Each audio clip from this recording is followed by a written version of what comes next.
subscribe? Tariq Radio. Like and subscribe.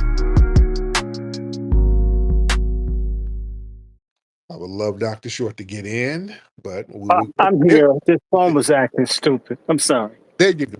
There you go. I hear you now, brother. How are you?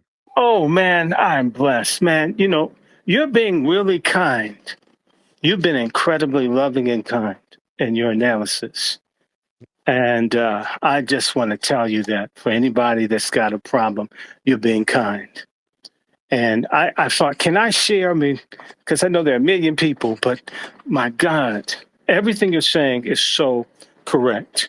Mm-hmm. And there's some things I want to add on and to just piggyback.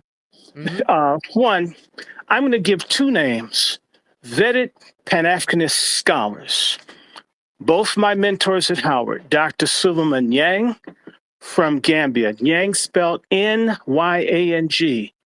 Look him up for all the little devils who are going to dispute what Tariq is saying. And then my other mentor, Dr. J.I.O. Langley, the author of Black Liberation or Movements for Black Liberation in Africa. J.I.O. Langley, he's from the Gambia. Yeah. Both men in separate conversations pulled me aside. One over 20 years ago, Dr. Langley one day called me in. It's Mr. Short, come here, sit down. I'm thinking, what is he mad about? He says, put your phone down.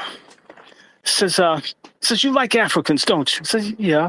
Says, you care a lot about Africans. Says, of course. Says, do you know they don't give a damn about you? Mm. I've watched you. You're involved in all this stuff about Africa. And yet I don't know one student from Africa in this African Studies department at Howard that gives a damn about Black Americans like you care about Africans. And then there are others of you, Black Americans, who care about Africa, and none of them care about you. It says, don't let these people take your country. Mm. They're bringing tribalism and hate, because this man was a political asylee from Gambia, okay?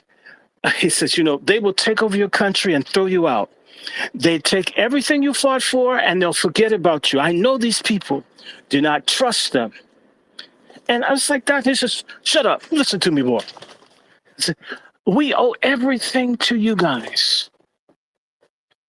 When you guys were fighting back, it inspired us to stand up. When you guys rioted, all of this we got from you.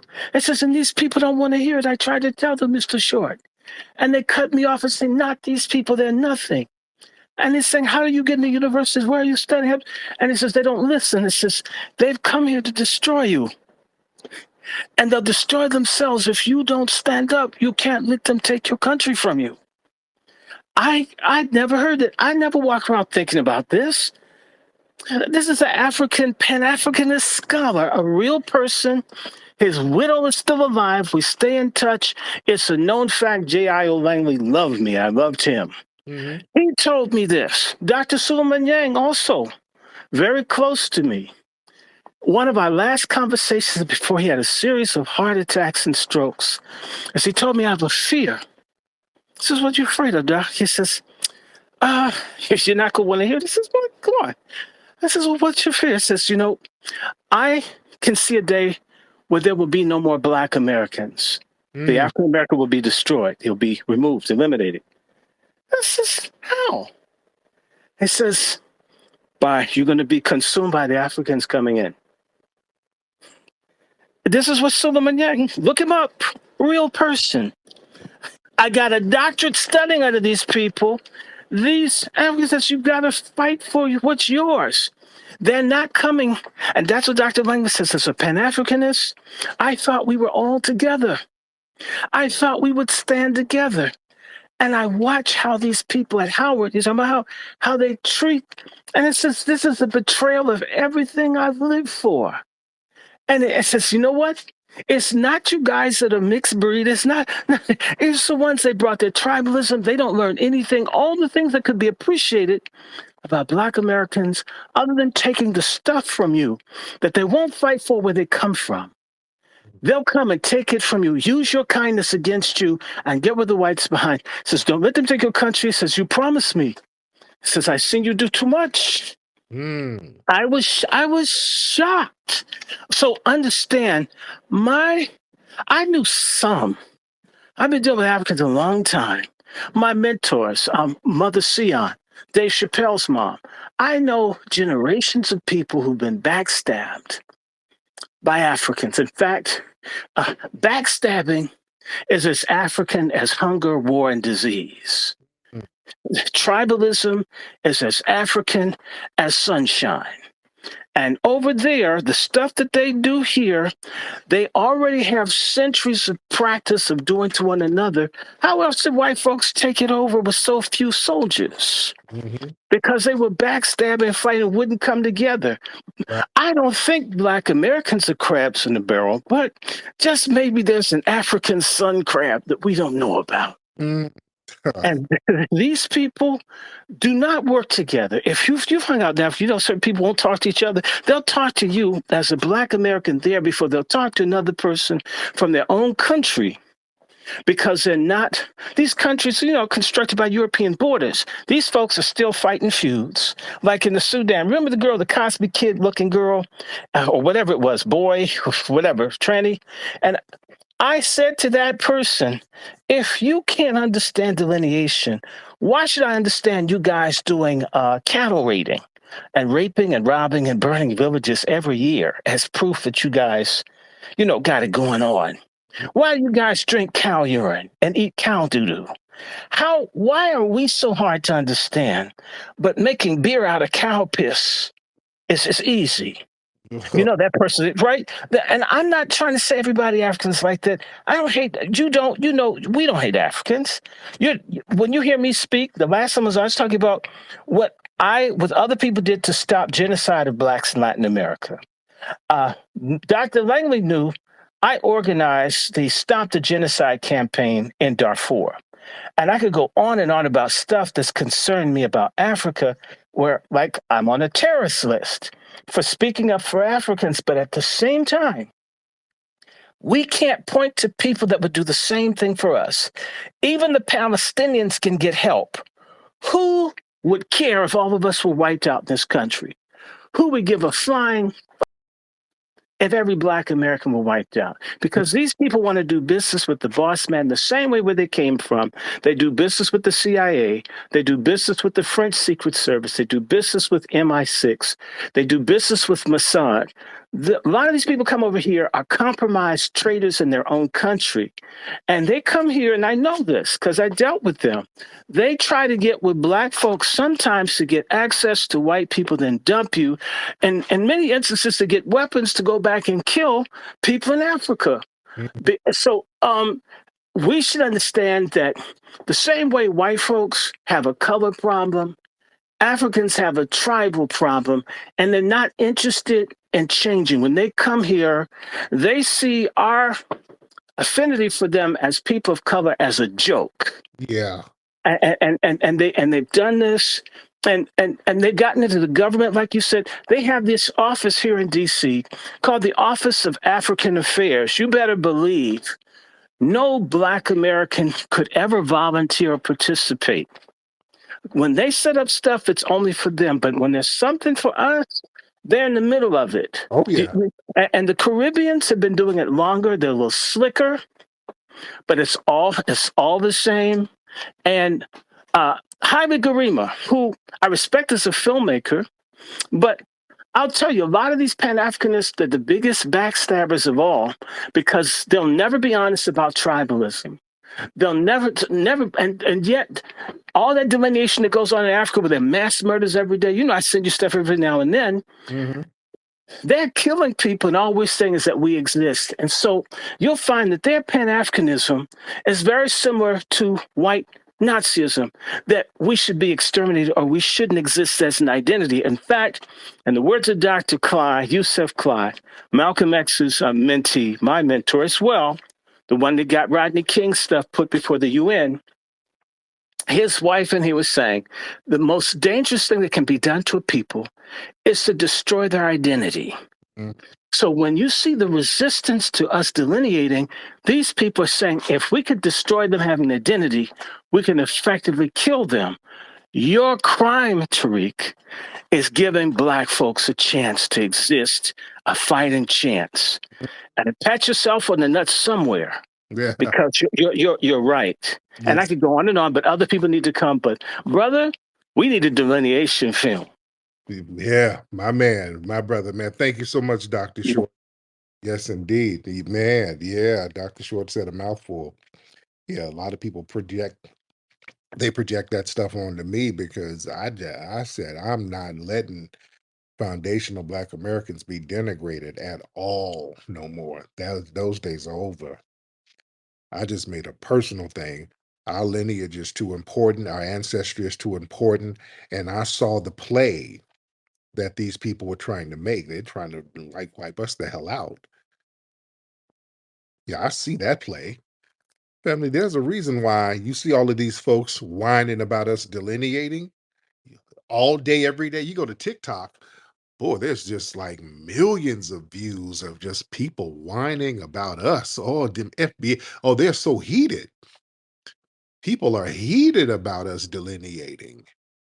There's all TikTok videos, Twitter videos, Instagram videos, YouTube videos, people making weird FBI ass documentaries about me, these shits that are clearly funded by the damn FBI. All this stuff and talking about how foundational Black Americans are dumb and divisive. Oh, you niggas, you don't want unity. You're divisive. You're selfish. Notice when we were being called Akatas for over a decade, where were all of these people, family? When people were sitting up here calling us Akatas and Jareers and Yanks and stay away from them and what about black on black crime, where was all of that we need unity talk? Notice you didn't hear them with all of that unity talk. Where was all the unity talk? Yeah, it wasn't there because y'all were silently agreeing with that stuff.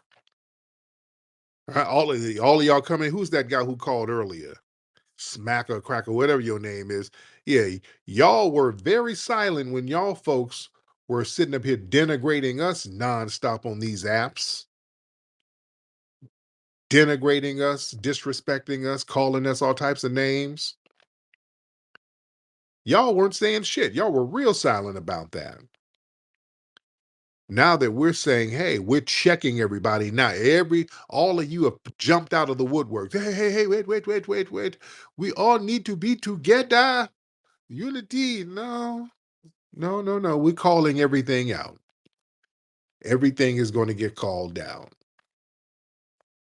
Y'all raise your hands. We're going to get some more calls in here. Speaking of being called out, y'all see what's going on with Nicki Minaj and Jay-Z. Did y'all see the stuff Nicki Minaj was saying? Nicki Minaj is trying to beef with Jay-Z. He hasn't responded to her. But people say they've been kind of clashing for a minute, and she got on X and it sounded weird, like she was just on something. She said it sounded off. She just sounded like she was spiraling out of control, some of the stuff she's tweeting. It was basically, from what I understand, the summary of it, Nikki had some kind of looked like it was a business dispute, might have been a personal grudge mixed in. Um, basically, it had something to do with title, from what I understand. Nikki says that, I think allegedly, that Jay-Z owes her a lot of money, like potentially 100 million or 200 million from her involvement with the Tidal app, the music streaming service that he launched back in 2015. And from what I understand, I think wasn't she one of the several artists that was given a 3% stake for promoting the platform. So when Jay-Z sold Tidal to, I think he sold it to Square for like 297 million. Nikki said she was offered only 1 million, and I think she said that was unfair, and she's been vocal about basically not getting the proper payout. But from what I understand, she didn't. It was something like she didn't actually sign the paperwork or something. It was something how she didn't actually sign something that she was supposed to sign. And also, I think that Super Bowl halftime snub. I think she was upset when Rock Nation and Jay-Z they got Kendrick to perform at the Super Bowl in New Orleans instead of Lil Wayne. And remember, Nicki is clicked in with Lil Wayne. So I think she felt that was a deliberate slight against Wayne, and he's her mentor. And she accused Jay-Z of letting personal grudges against her, Drake, and Birdman influence that decision. And she said it was an ego-driven move. And then she started going in on somebody who works with Rock Nation at somebody named Desiree Perez, who's the Rock Nation CEO. And excuse me, she was calling her Deseret, and I think she got a pardon. This woman got some kind of pardon for Trump for legal issues. And this Nikki started making a little personal stuff about this lady, and then Nikki started talking about these paternity allegations against Jay-Z. There's some dude who wants to get a paternity test with Jay-Z to see if Jay-Z is his father. And she's up there kind of fueling that, fueling that. She posted a side-by-side picture of him, and she's kind of talking slick. Um, and she's just going in on Jay. I think she called him ugly, laffy, taffy, alien, something. So she's just really going in on him. Um, and people are looking at it funny stuff like that. Didn't Beyonce's mother, didn't Tina Knowles throw a subliminal at her? I think Tina Knowles said something on Instagram. I think Tina threw a subliminal. I forgot what it was. I need to look that up, but I think Tina Knowles threw a subliminal at Nicki Minaj. And Nicki's Trinidadian. Yeah. So Nicki also said some stuff that she was like, yeah, y'all black messiah, something, your black savior, something like that.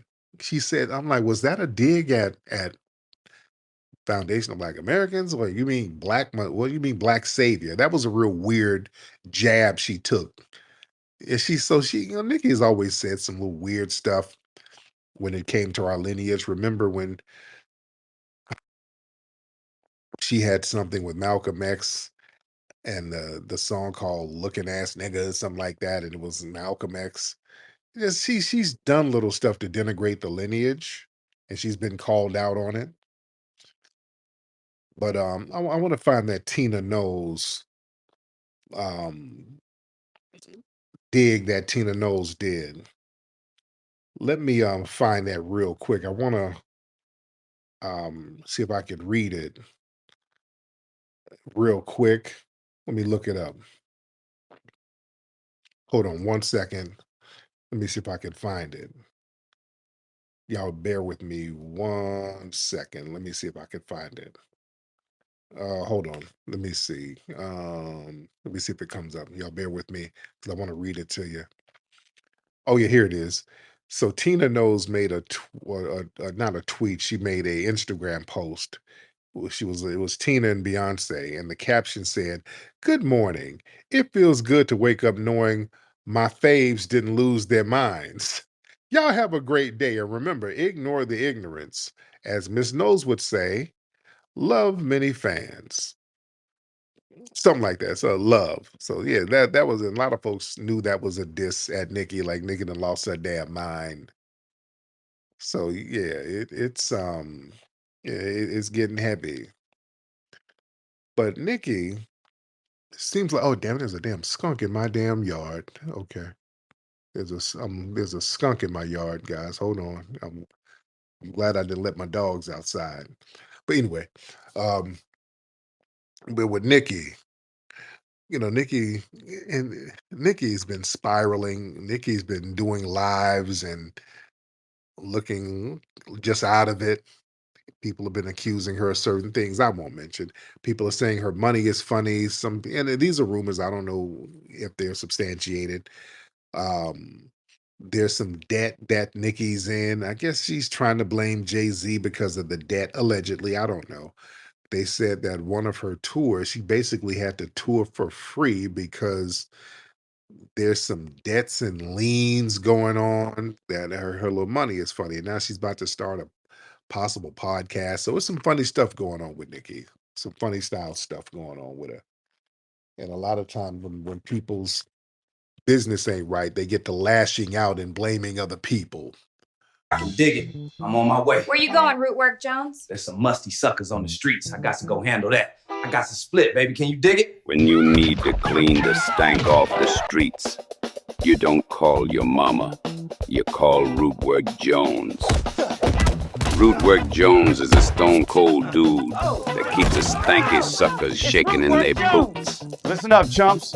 I'm looking for Dolomus. Can you dig it? Rootwork Jones is getting down to the nitty-gritty, taking on the mustiest sucker in the city. Dolomust is my name, and staying good and musty is my game. Where is Rootwork Jones? This is a super soul brother getting rid of the stank. And you can for sure take that to the bank. Take that, you musty jive turkeys. When Rootwork Jones is not dealing with drama, he finds time to deal with foxy mamas. Why don't you come on over here and give me some of that root work, sugar? Rootwork Jones. He's bold.